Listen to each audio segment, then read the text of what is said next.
out there with them in a few minutes, but we so appreciate you being here today. We have limited time. I want to talk first about the big tax bill that recently passed. CBO estimates that federal spending on Medicaid in Maryland will be slashed by $16 billion. What can lawmakers in the state do to compensate for that loss? Well, it's a real limited ability to compensate for that loss. My wife is on the county council for Prince George's County. My middle son, I've got 5 sons and a daughter. The middle one is in the Annapolis. He's in the General Assembly. And they're both having, funding crises right now, too. So to pass it to the state and local level, which apparently is some of the thinking behind what my Republican colleagues did, in a state like Maryland is a dead end. So we'll try and find ways to support it, but the funding is going to be limited. So what you're going to have is, especially with respect to Medicaid, you're going to have people that get kicked off the rolls and don't get certain types of health care anymore. You'll have, sometimes there'll be medical facilities that shut down, whether they're hospitals or urgent care facilities or whatever. More likely, though, for many of them is they'll shed units that are less profitable than others, or that they think carry more risk, like OBGYN. So I think that's what's going to happen in the short run. People are going to, whether people connect the dots, because it won't be immediate, the Republican strategy of pushing it down the road, I think is something we have to make sure that we keep on the public's mind. And doing it so it comes after the midterm, I think what we have to do as Democrats is say, use it for campaign fodder. Cancel the cuts needs to be the mantra we run on, I think, so that they remember that they have yet another opportunity to reverse what was done, or at least to try. How concerned are you that Democrats won't be able to leverage the deep cuts, the dead end that you mentioned, especially to Medicaid, to SNAP? They won't be able to leverage that enough in 2026 to flip the House and the Senate. I'm not very worried about that, I must say. And we can't be overconfident, but I think the public's going to be able to connect those dots. And there's so many of them, too. We keep hearing about more of them. The day before we got in the car, I heard they're cutting funding for after-school programs. So, for many parents out there who last year, they were picking up junior they couldn't pick them up at 3 because they had to keep working I don't know what they're going to do. And they're giving them like 5 minutes notice because this is the end of July. So there are going to be little landmines like that keep popping up over and over again. And I think with tariffs, other things that Trump's done, tariffs is one of the worst, I think. From a Republican standpoint, I really don't understand what the thinking was there. I thought what he would do was focus on China and the technology piece, because we really are getting robbed blind by the Chinese with respect to technology. But to put tariffs on every country, on every good, everywhere at the same time is nuts. And then doing that at the same time, you're alienating our allies, whether it's in the EU or Canada or Mexico, and now Brazil, and we're getting into these trade wars. I think that'll lead to prices going up, and people aren't going to like that. The answer about getting two dolls at Christmas, if that's what happens to people, they got to cut back on the toys they get their kids. It's going to be a major problem for the Republicans as they come towards that. So we'll see if they try and avoid driving off the cliff. But right now, that's what they're doing. You said as far as the midterms, you don't want to be overconfident. Earlier at the Hill Nation Summit, your colleague Ted Lieu said that he expects the House to flip to the Democrats in the midterms. Do you share that same sense of confidence? And if you were a betting man, what percentage chance do you think Democrats have to win the House? I mean, I think it's really high that we should be able to win the House back, in part because of the historic dynamic of a president losing control frequently of the House as a midterm election. I think the mistakes he's making, and the public's getting it. I mean, this bill, H.R. 1, last I looked was underwater 21 points. And he's even starting to slip on the immigration issue, which I think he's in the negative on now. And I think he's got the lowest rating of any president at this point in the second term. So he's hurting himself a lot, and I don't know. He's a very stubborn guy. I don't know if he's going to try and correct it, and he doesn't have Republicans that are steering him in a different direction. They're kind of going along with him by and large. So I don't know that it changes. Now, to Rose's point, though, a minute ago, if we layer on top, we being the Democrats, layer on top of that an affirmative message, and there's a lot to correct, so in a way, just correcting what he's done becomes an affirmative message, right? But if we can put other pieces to that, we could really have very strong gains. I'm not going to say we're going to pick up the Senate, but if they stay on this track, it could be in play. I want to talk to you a little bit about that messaging. You said recently that your constituents who overwhelmingly voted for Vice President Harris in last year's White House race are angry, but you said, quote, "We have to channel that anger in the right way with a focus on 2026. What would you consider, how would you describe the right way to channel that anger? Well, part of what we were getting, and there's still some of this now, is do something immediately. So there are people that want immediate results. And, you know, if you saw my town hall meeting clips, it's like go get arrested, it's, you know, go do protest things and the like. And all of that's fine. Well, I'm not going to get arrested in the short run anyway, but you know, the protest politics, which can be effective, and we're seeing some of that in LA, frankly, but it has to be aimed at the midterms, right? It has to be mobilizing voters who are angry about what he's doing. And in that instance, in part, it's immigration issues and the ICE sweeps and all of that stuff, which seem to be getting worse by the day. But if it's connected to that, then it can be very strong. The mobilization piece can grow out of that, and I think we're seeing that already. If you want to turn voters out, get them angry, get them excited, and here he's got both of those going on at the Democratic side. So we'll see if we can sustain it, but I think it's certainly heading in the right direction for us at this point. You said you don't plan to get arrested in the near term, but you said recently that you would be willing to get arrested.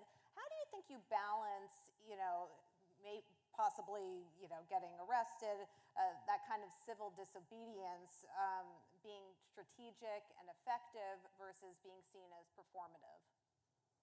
Well, it is performative. I mean, it really is. So the rest of the quote was, I got arrested when I was at Princeton. We were protesting apartheid investments by the university. And it was performative, and we made the New York Times, and we were all excited about it. And it did get the point out there. But the performance has to be connected with results. The civil rights movement, which is also performative, Birmingham, Selma, all of those were performative efforts. And I don't mean that in a pejorative way. They were enormously effective, but they were all aimed at the Voting Rights Act, the Civil Rights Act, the Fair Housing Act, and all of those things came along in part because of their efforts and also in part because LBJ, and to some extent the work that was done on the Hill, were moving it in that direction. So, but if you can get it so it's all working together, it can be enormously powerful.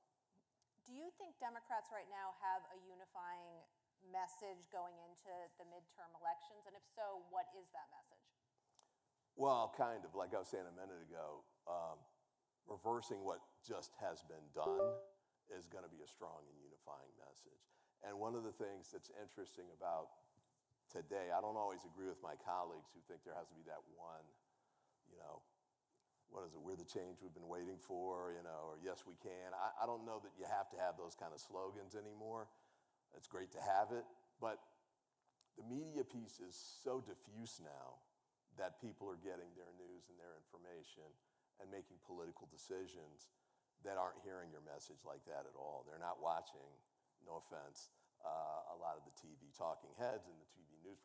They're getting it off, the Rogan podcast or, some sports station that they listen to where they happen to talk about something on the side about it. And we need to make sure we're filling all of those too. And there's a lot of stuff. Trump has been uniquely,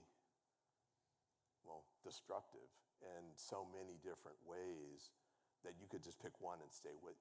We could have a Medicaid-specific message and just do that for a year and a half. You could have a rule of law violations message and do that for a year and a half. You could have a corruption message and do that for a year and a half easily. And I think all of those things need to be presented, but they don't all have to come from one source. And none of us, we got 200 plus Democrats in the House and Senate together, we can speak in different ways to different media outlets and different communities and get different messages across. There can be overarching messages too, but just getting the point out there is a very big one. And then the affirmative messages, man, some of them are, if he stays on the track where he's sort of undermining our relationships with our allies around the world and withdrawing our influence, part of the message could quickly turn into, we've had a Sputnik moment with China. We need to catch up. And that's going to be true, I think, on the diplomatic front. That could potentially be true on the military front, given what he's done with Russia. I wouldn't be surprised if China did some things that could put the White House in a difficult situation. And then the cuts to science and technology and education and research and development are going to set us back a generation, I think, easily. So I think all of those things, and we could do more of them, but, it's frustrating to think it through, frankly. But that's the damage he's done in 6 months. You raised some eyebrows, I would say, a few months ago when you said that it may be time for Senate Democrats to, quote, get a new leader. Do you still feel that there should be perhaps a change among Democratic leadership? Well, the Schumer comment was sort of that one.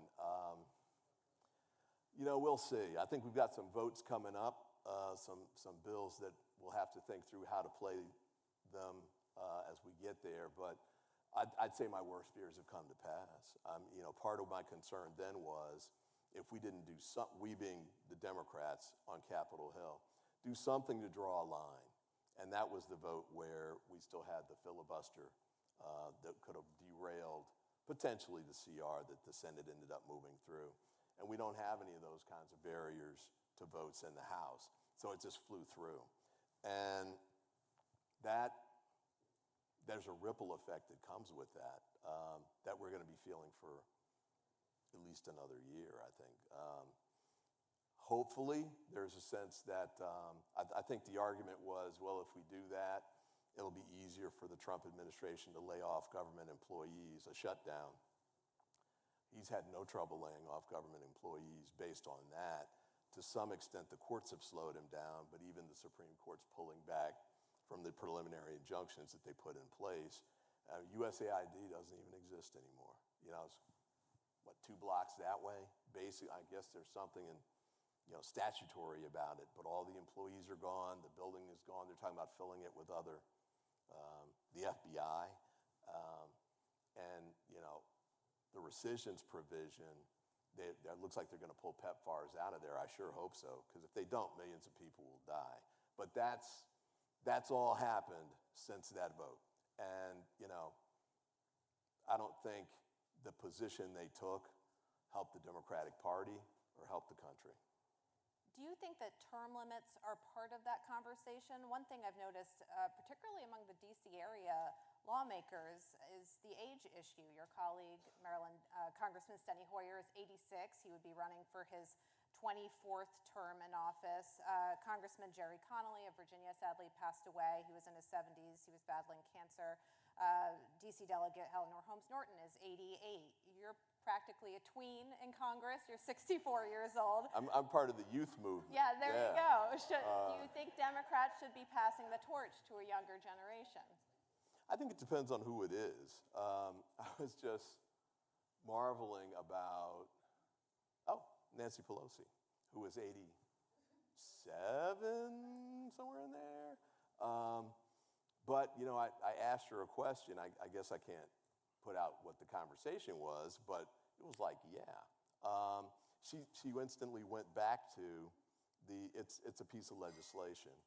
And she was just like, bang, bang, bang, bang. This is what we did. This is how it passed. This is what happened in the Senate. This is what you should do now. And I was like, yeah. So 87, 47, whatever that number is, it's still at the top. It's still the A game. Now, if people have slipped, that's another story. But I think it's a tricky path to go down. So, term limits, I think, don't work because they're not connected to age or competence, really. It's just when did you get there and get started. So you could have really young people. Nancy Pelosi and Steny Hoyer would have been gone under that. Like, I don't know. They had 8 years that Matt Gaetz was proposing. Consider the source. And, they would have been gone 30 years ago. And I don't know that the nation would be better for that. Jim Clyburn was speaking at one of our caucus meetings today. Brilliant. And the fact that he could recall, it was actually about John Lewis's anniversary of his death this week.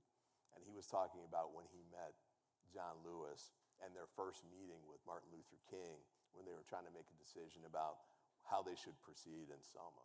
And the issue was whether Dr. King should show up and be part of that effort or not.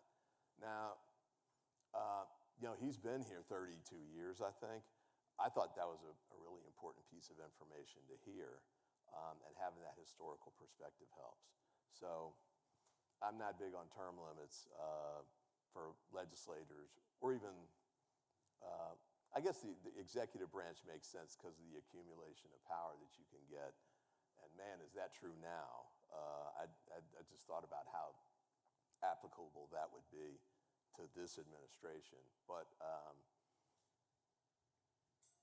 I'm not a big fan of that. And certainly the age piece, I think, is overblown. A question that's typically reserved for maybe your female colleagues has to do with family. And you mentioned you're the father of 6. How do you balance your job, your role in Congress with 6 kids? Yeah, you're right. That is typically reserved for the female. And my wife is in office, as I mentioned earlier. The way she did it was after the youngest one got to be 8 or so, she'd stayed home and, was working on raising them because she hit, after like the second kid, it was just not cost effective to keep working. And she had been working. Her first job in politics was for Ben Cardin on his press secretary when he was on the House side. So there's another one going back a ways. But she did 15 years, and then she decided he was going to go to school, and then she decided to run for office. And she ran and won the race for the House of Delegates. So I think that was one way. And then when she was running that first time, and I was state's attorney at the time, I sort of cut back so that she could be out there more. The other time that I did that too was when she ran for lieutenant governor. And I was in private practice then, but I'm home cooking and doing all that, much to my children's chagrin. They got tired of pizza. That's how bad it was. They put their money together and bought a cookbook. So it might have been cruelty to children in a later era at this point. But you try and balance that out. But I mean, at this point in my life, my kids are grown. She's out living the same political life, the work-life balance thing. I don't have hobbies. I don't play golf. We do Sunday dinners with the families because all 6 are in the area. They'll come over on Sundays. But other than that, I mean, I love my job. I love my work. And I feel that this is a pivotal moment historically, and I'm committing myself to it. We're about to wrap up. So final question. You mentioned your wife, Jolene, who's a Prince George's County Council member. Your son, Julian, is a Maryland state delegate. Your family has been described as a political dynasty. So my question is, what advice about politics do you give your family, and what advice does your family give you? Well, I always like to say we're like the Kennedys, but without the money. So, well, I mean, one of the things I've always tried to do is make sure I don't pressure my kids to do anything one way or the other. So my dream as a kid was to play in the NBA, as Chris would have told you. We talked about that when we did our piece together.